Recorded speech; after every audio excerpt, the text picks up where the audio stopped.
in the division, for the lead in the division. Mid-December. It's exciting. It's very exciting. The Eagles are an outstanding football team. Obviously played well the other night in their win over Dallas. Dallas gave them a heck of a game. The Eagles were able to hold on to the ball late in the game and drive it down the field and secure the victory. Their offensive team, different from the last time we played. They were third in the league then. Now they're one. Their defensive team is very steady right there at 11 or 12 in the league, and they have outstanding special teams with the real threat in the return area. So here we go. You know, Steve is injured and will not be able to play anymore. We'll have surgery on the knee. And it's, you know, I feel bad for Steve. I mean, he fights his way back. He gets back on the field.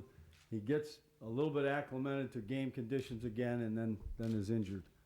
And so our thoughts, the entire thoughts of our team are for Steve, you know, at this time. I did not, and I tried to encourage him after the game because first news was that it may have been a hamstring or something like that type of an injury there in the outside back part of the knee.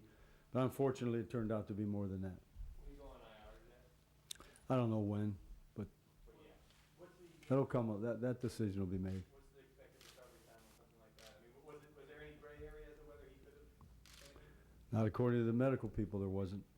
Recovery time or anything like that? Yeah, probably next June. No, I'm not sure. I'm not sure. Don't ask me those kind of questions. I don't know the answer to that right now. Well, there's no way to overstate what Rich Seibert's contribution has been when Sean is down and he moves into center and we really don't miss a beat. That says a lot about him.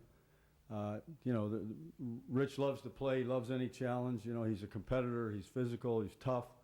He's a great example for everybody. But the more the merrier. You know, if we can get Sean back in the mix, then that'll be a good thing. But it's their whole team. They're a very talented team. They do an awful lot of things that are done very well. You know, we did a decent job over there, and we would hope to be able to build on that. Tom, the defenses do a little bit of what you tried to do against them the last time? It's forcing one way, forcing to the left of and how are you adjusting to that? Well, they've adjusted by continuing to scheme and come up with different ways, particularly early downs, of creating problems for you with his movement. And but every game is studied in the NFL, and the good things are kept, and the not so good are eliminated. So as we go along, and from the last time we played them until now, we're looking at things that other people have done that have helped them. You've talked a lot about your running backs' freshness, but what else in the last 3 weeks has really made a difference? I haven't talked about their freshness. You have. You've asked me about it, and I've said, you know, the distribution has been pretty good. Front, it's difficult. It's not always consistent. It's not always every play. It's persistence, perseverance. Continue to keep banging away. We've done that, and that's paid off. I mean, the other night with the 2 long runs, I mean, you don't always get that. Not against a real good defensive team, which Minnesota was. Seemed like Bear passed maybe this game. Bears had a good game and a good run. I mean, he's done a nice job of filling in at a job that in the beginning of the training camp, you just have, you know, your extra tight ends learn to play in that spot, you know, so that you can use another whole personnel combination and still, in effect, run the same offense. Well, it's become a lot more than that for him. Tom, you didn't have much success running the football at Philadelphia. Is that a key for this week? We didn't have much success running or throwing. And our defense was able to rise up and hold them to 1 out of 5 in the red zone. You know, the turnovers were, you know, ridiculous, to be honest with you.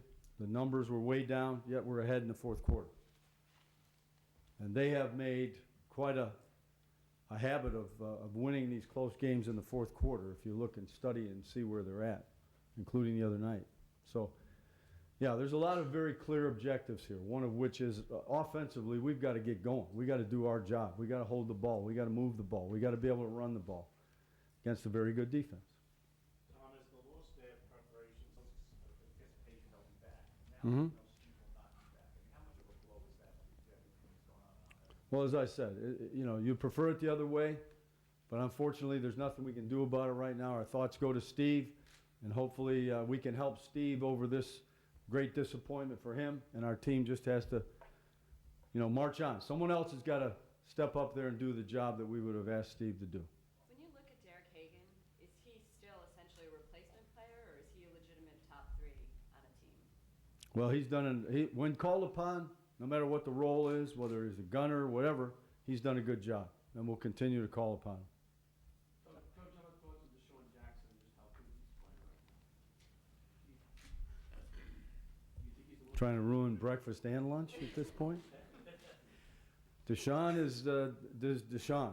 I mean, the big play aspect of his game, what he's done, and particularly on first down, and did again the other night for the 60-yarder on the first play of the game.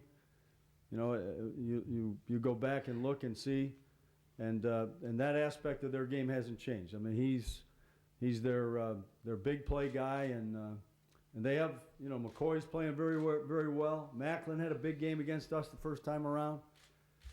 There's multiple talented guys there. Tom, how close are Clayton and Thomas